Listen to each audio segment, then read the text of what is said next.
Welcome to Food Safety for Food Service Employees, presented by Environmental Health Division of the 1st District Health Unit.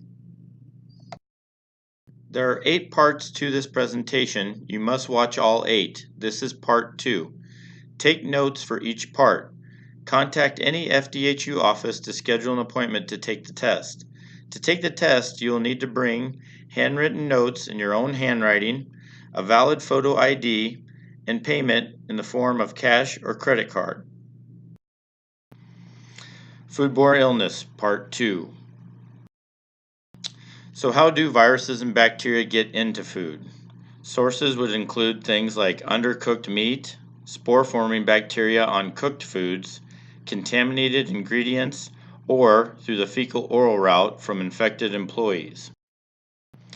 So nobody wants to eat your poop. We'll talk more about the fecal-oral route as we continue through this part of the presentation. So what is the fecal-oral route? Fecal-oral route is when an infected food handler uses the restroom, their hands become contaminated with fecal material containing pathogens, they work with food, and contaminate the food with the fecal material including pathogens, they serve the food to the consumer eats the food along with the fecal material containing the pathogens, and the result is a sick consumer. So for fecal-oral pathogens, a lot of them take low infectious doses. Hepatitis A, you can be infected with as few as 10 viral particles. With norovirus, you can also be infected as few as 10 viral particles.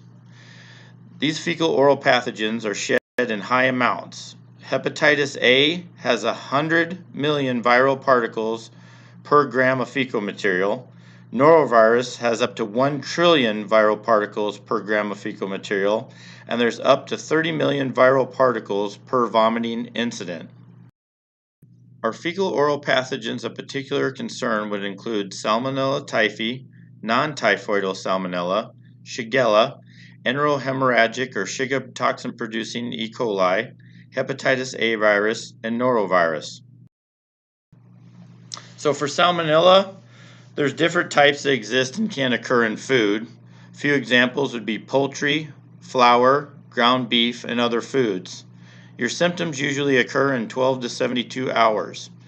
Those symptoms would include things like diarrhea, fever, and abdominal cramping. Infection may spread from intestines to other body sites.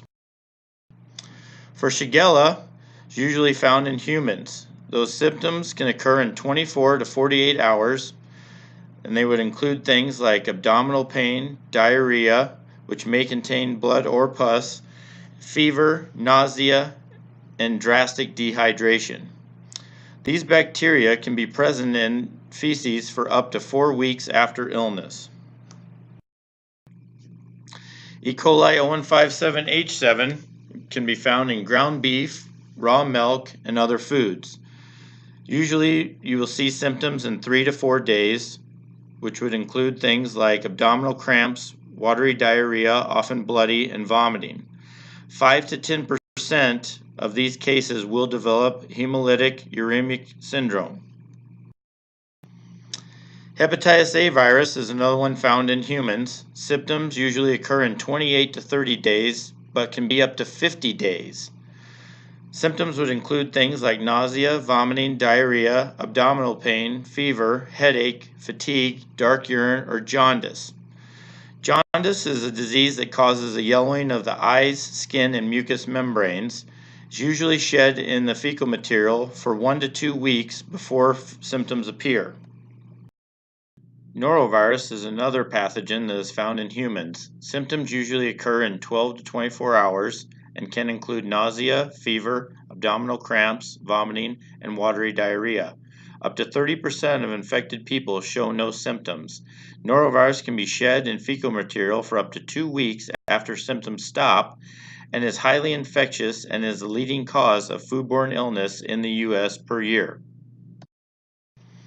If you have been diagnosed with Salmonella, Shigella, E. coli 0157H7, Hepatitis A virus, or norovirus, then you must be excluded from working in a food establishment.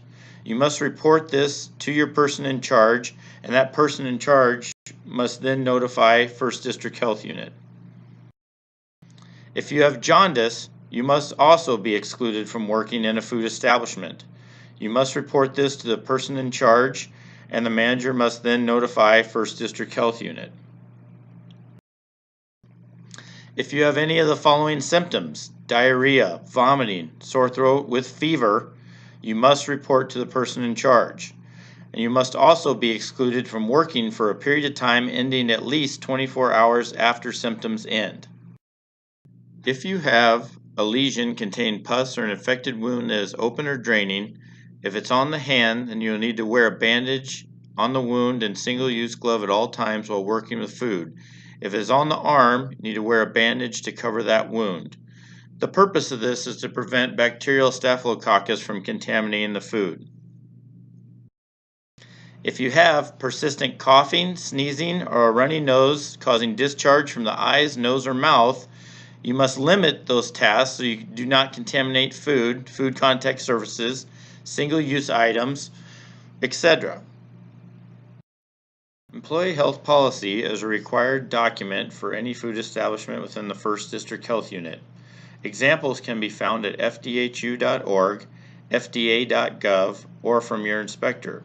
Your employee health policy must detail illnesses and symptoms of illness that mandate exclusion from food prep activities. Illnesses would include E. coli, hepatitis A, norovirus, salmonella, and shigella. Symptoms would include diarrhea, jaundice, sore throat with fever, and vomiting. Your employee health policy needs to ensure that everyone understands they can't work when they have diarrhea or vomiting. This would include things like IBS or Crohn's disease, bottle flu, and morning sickness. Remember, laughter is always the best medicine except for treating diarrhea. All food establishments within the 1st District Health Unit must also have a policy detailing procedures for cleanup of vomit and/or diarrhea incidents that may happen in the establishment. This policy must include cleaning without contamination of other areas and minimize the exposure of employees to potentially infectious materials. This is the end of Part 2. For each presentation, a different part of a code will be given. Write down this test code and bring the complete code with you to take your test. The next digit in the code is 6.